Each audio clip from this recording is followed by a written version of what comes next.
নমস্কাৰ। কবিতাৰ শিৰোনাম লকডাউন। কবি নিশাৰাণী ফুকন। হঠাৎ কি যে হৈ গ'ল, সদায় ব্যস্ততাপূৰ্ণ কোলাহলপূৰ্ণ মানৱ জীৱন হঠাৎ আজি নিস্তব্ধ হৈ ৰ'ল।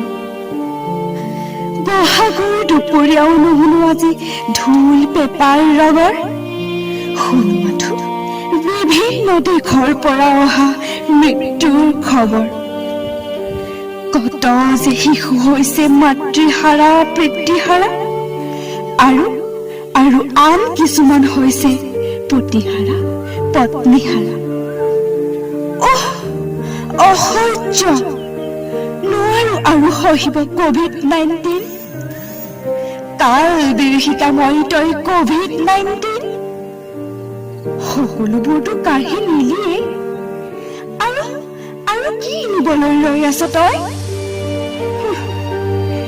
তই চাগে ভাবিছ মানৱ জাতিক তই নিঃশেষ কৰি নিবি।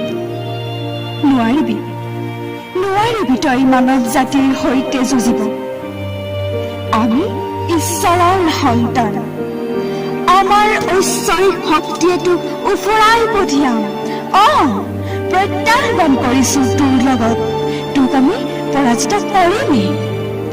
তাৰ বাবে প্ৰয়োজন হ'ব আমাক লকডাউনৰ। গতিকে সকলোৱে লকডাউন মানি চলো আহক আৰু COVID-19ক পৰাজিত কৰোঁ আহক। ধন্যবাদ।